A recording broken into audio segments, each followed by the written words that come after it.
Assalamualaikum, annyeonghaseyo, sawadee-kha. Selamat datang kembali di channel aku, Asmi Nurais. Selamat tahun baru.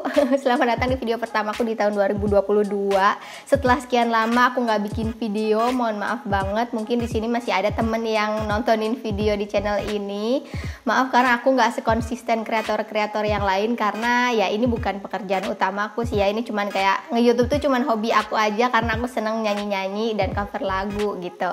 Cuman aku juga nggak bisa janjiin di tahun ini aku lebih aktif nge-YouTube, tapi aku akan lebih aktif bikin video review, entah itu tontonan series atau film. Dan nggak cuman BL sih, tapi emang aku pengen nge-review apa yang aku tonton aja sebenarnya, karena kan aku punya interest di film dan series ya. Mungkin nanti aku bakal bikin video reaction, musik video, atau mungkin teaser film baru gitu. Nggak tahu sih, aku juga belum tahu gimana senengnya aku aja. Dan kalau buat cover lagu, aku tuh kayak bakal jarang banget bikin cover terjemahan. Ya sekalinya bikin pun kalau emang lagi seneng banget sama lagunya, mungkin aku akan bikin cover. Soalnya aku lagi seneng bikin konten di Reels sama TikTok sih.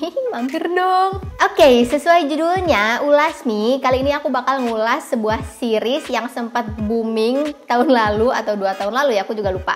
Pokoknya ini tuh sempat booming banget karena mendobrak gitu kan series BL yang ada. Dan bahkan kayaknya kalau buat aku ini bukan series BL sih, ya udah series percintaan aja, romance genrenya. I Told Sunset About You. Ada yang udah nonton belum di sini? Nah, gara-gara series ini nih aku jadi males nonton BL lagi. Sumpah, jujur li. Ih, males banget gak sih dengar kata jujur li? Tapi bener deh, aku jadi males nonton BL lagi gara-gara I Told Sunset About You. Kenapa ya? Nanti aku jelasin di akhir. I Told Sunset About You itu sinopsisnya adalah tentang seorang cowok kelas 12 SMA namanya Teh yang diperanin sama Bilkin, yang bertemu kembali dengan sahabat lamanya OL yang diperankan oleh Pepe Kid. Mereka dulu tuh pisah karena pertengkaran kecil gitu, waktu masa kecil lah gitu. Mereka berebut stage drama. Lalu mereka berpisah dan ketemu lagi di kelas 12 SMA sebagai rival SBMPTN. Nah, aku nggak tahu sih bahasa Thailandnya apa, di Thailand apa istilahnya. Cuman mereka tuh memperebutkan kursi menuju universitas gitulah. Kayak ya relate lah buat yang pernah intensif kursus buat masuk kuliah gitu ya. Ini tuh settingannya tuh di tempat kursus bimbel itu. Nah, mereka memperebutkan kursi jalur prestasi yang salah satu syaratnya adalah jago bahasa Mandarin. Terus dalam prosesnya itu sebagai rival, lambat laun mereka mulai tumbuh rasa-rasa yang tidak biasa gitu, rasa-rasa cintrong. Yang aku suka dari series ini adalah ceritanya tuh solid banget buat aku. Cerita BL yang bagus itu kalau buat aku ya, emang harus real dalam menunjukkan relasi antara pasangan yang ketertarikan seksualnya tuh berbeda gitu, alias orientasinya tuh tidak umum atau enggak heteroseksual lah gitu. Dan penting banget untuk menunjukkan isu heteronormativitas dalam seri-seri kayak gini. Dan ini bagus banget digambarkan oleh series I Told Sunset About You ini. Buat yang belum tahu heteronormativitas itu apa, silahkan tonton di videoku yang udah lama. Ini aku cantumin di sini. Kenapa penting untuk mengangkat isu heteronormativitas ini? Karena memang realitanya di berbagai negara dimanapun ada perbedaan gitu ketertarikan seksual ya kan, yang secara biologis dialami oleh manusia.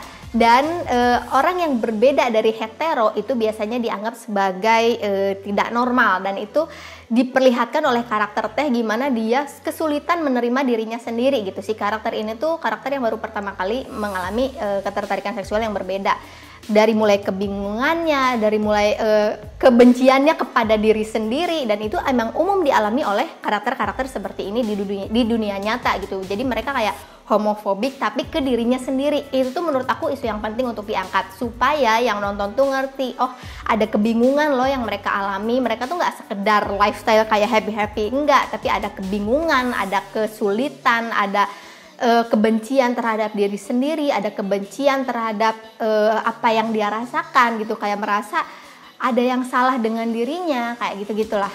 Dan menurut aku pas banget di karakter yang masih kelas 12 SMA ini, karena kan SMA tuh kayaknya cowok masih puber-pubernya ya, lagi kayak gelora-gelora si pubernya tuh lagi puncak-puncaknya gitu, dibandingkan cewek yang mungkin udah puber duluan pas SMP. Dan buat aku sih series ini ya, apalagi dilihat dari karakter utamanya si Teh ini tuh udah mah skripnya bagus banget ditulisnya, penyutradaraannya baik, dan si Bilkinnya juga sebagai aktornya tuh bisa memerankannya tuh dengan sangat baik. Buat aku tuh kayak believable banget nih karakter kayak gini gitu. Ditambah lagi menariknya, karakter lawan mainnya itu si Oh Ew itu digambarkan sebagai yang dari awal emang dia udah tahu orientasinya tuh gay gitu. Jadi ada kontras, yang satu udah menerima dirinya, yang satu lagi benci-bencinya sama dirinya, lagi bingung-bingungnya gitu. Jadi kontras ini juga menurut aku menarik untuk dipotret dalam series yang orientasi seksual karakternya tuh nggak hetero gitu. Menurut aku kontras ini cukup penting dan menarik gitu untuk digambarkan. Jadi kan kita yang nonton kesannya tuh si Teh ini jahat ya sama Oh Ew, padahal tuh bukan kayak gitu. Dia aja tuh jahat ke dirinya sendiri gitu. Jadi kayak emang pure kebingungan dia, ini pertama kali dia alamin kayak gitu. Dan menurut aku itu tuh pas banget, bisa bikin kita yang nonton kayak kesel nih sama karakter Teh ini. Kamu tuh jahat gitu, kayak Cinta. Kerangga, kamu jahat. Rangga, yang kamu lakukan ke saya itu jahat. Oh ya, spoiler alert, aku yang paling suka adegan buat aku di series ini adalah klimaksnya. Buat teman-teman yang udah nonton pasti tahu klimaksnya itu adalah ketika mereka saling perang Instastory. Ini relate banget gak sih buat kita semua yang main medsos di era sekarang ini? Hal-hal sekecil gak kebaca chat, centang dua doang, atau kayak centang duanya dimatiin, atau bahkan Instastory yang gak dimaksudkan untuk nyindir, itu tuh bisa berpotensi menimbulkan masalah gitu kan. Dan ini tuh puncaknya tuh cuman balas-balasan Instastory, perang Instastory doang antara Teh sama Oh Ew, dan tapi itu tuh bisa dikemas dengan seintens itu gitu kayak. Oh ya, sama ini adegan cam outnya Teh ke keluarganya itu tuh kayak wow.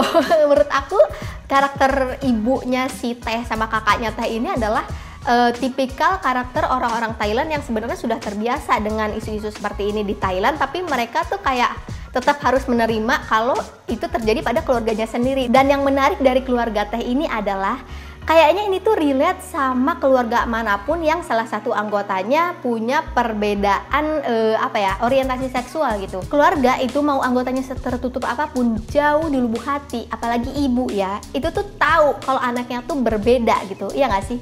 Iya nggak sih? Nggak tuh sih, aku merasa kayak gitu karena beberapa temanku, bahkan teman dekatku juga ada yang kayak gitu. Jadi kayaknya tuh keluarganya, apalagi ibunya ya, apalagi seorang ibu nih, naluri ibu tuh pasti tahu, tapi ya nggak mau nebak-nebak, nggak mau ngejudge gitu kan, karena itu anaknya yang sangat dia sayang gitu. Terus spoiler alert selanjutnya, yang ketiga yang aku suka banget adalah ketika Oh Ew itu sebel sama dirinya juga, padahal dia kan udah nerima orientasinya ya, tapi karena dia sayang sama Teh, dia berpikir kalau kenapa sih gue bukan cewek gitu. Yang ada pokoknya adegan yang kayak gitu, si Oh Ew sekesel itu sama dirinya karena dia merasa dia bukan cewek, dia bukan sosok yang bisa disayangi Teh sepenuhnya gitu, karena dia taunya Teh nggak gay gitu loh. Jadi kayak itu keren banget sih menurut aku. Jadi memang kebingungan itu nggak cuman di dalam diri, tapi di tubuhnya pun kadang orang-orang yang di luar hetero cis itu merasakan hal seperti itu. Dan buat yang nonton penting banget untuk melihat adegan ini menurut aku, karena ya kebingungan itu nggak dialamin sama aku yang hetero, nggak dialamin sama kamu mungkin yang hetero juga. Jadi kayak nggak semudah itu, woi. Nah terus kontraknya yang aku nggak suka adalah, nggak tahu kenapa ya, pada beberapa adegan, pada beberapa act aku kurang suka sama pemeranan karakter Oh Ew yang diperankan oleh si Pepe Kid ini. Kadang-kadang masih ada kakunya gitu, kadang-kadang masih kayak kebanting sama aktingnya Bilkin yang bagus banget gitu. Nggak tahu ya, ini perasaan aku doang atau mungkin kamu juga ngerasain itu, tapi ya emang ada adegan-adegan yang buat aku tuh nonton Oh Ew tuh kayak apaan sih, melenyap-melenyap banget nih orang gitu. Tapi di beberapa emang bagus, apalagi di adegan yang dia bingung sama badannya itu kan, itu bagus sih. Cuman ya masih mungkin karena Bilkinnya bagus banget jadi kebanting gitu, agak-agak di beberapa part kebanting. Kalau dia naikin lagi dikit kemampuan aktingnya mungkin bisa menyimbangi si Bilkin. Sama aku kurang suka sih sama endingnya yang ngobrol berdua terus ujungnya mereka kayak barengan gitu. Buat aku tuh jadi kayak klimaks yang sebelumnya jadi turun gitu, padahal udah klimaks kayak gitu, kenapa nggak ya dibuat lebih gantung aja biar kayak kita penasaran banget nih nonton ke season kedua gitu. Tapi aku suka sih sama pertemuan si Teh dengan ceweknya itu loh, sahabat ceweknya yang awalnya dia taksir banget, itu tuh kayak terkelirkan dengan baik. Itu aku nangis sih pas adegan dia pelukan sama cewek itu. Oh iya, end note nih ya. Tadi kan aku di awal bilang kalau aku tuh jadi jarang banget nonton BL gara-gara series ini. Nah, aku bakal bilang alasannya. Alasannya adalah series ini tuh bikin standar aku tuh jadi kayak gitu, tinggi banget.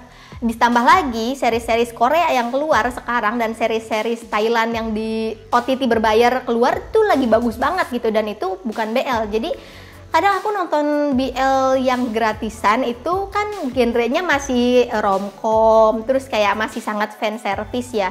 Aku tuh nontonnya muak aja gitu, kayak terlalu dreamy, terlalu fantasional aja gitu buat aku, yang lebih suka sesuatu yang real kayak I Told Sunset About You gitu. Jadi ya mungkin di sini ada yang pernah ngerekomendasiin aku nonton Bad Buddy atau nonton Baker Boys gitu. Jadi aku tuh kayak aku mencoba nonton Baker Boys 2 episode gak kuat.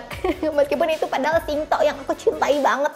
Mungkin ya aku emang referensinya makin sini ya, makin gede tontonan kita, referensinya makin bagus, makin tahu apa yang kita suka. Jadi wajar aja sih, dan emang BL itu kan sejatinya itu ditulis oleh perempuan untuk perempuan. Jadi wajar banget kalau tidak menggambarkan realita di dunia nyata gitu. Sementara I Told Sunset About You itu direkturnya dan kebanyakan kru-krunya itu juga dari community yang memang bukan hetero gitu. Itu yang menariknya. Itu aku lihat dari BTS sama artikel-artikel yang ada. Dan itulah mungkin yang bikin representasi karakter dalam series itu jadi bagus banget gitu sih teman-teman. Ada nggak sih yang kayak aku juga lagi ngurangin banget nonton BL karena emang kayaknya kemarin fasenya aja deh, dan sekarang udah lebih sadar gitu.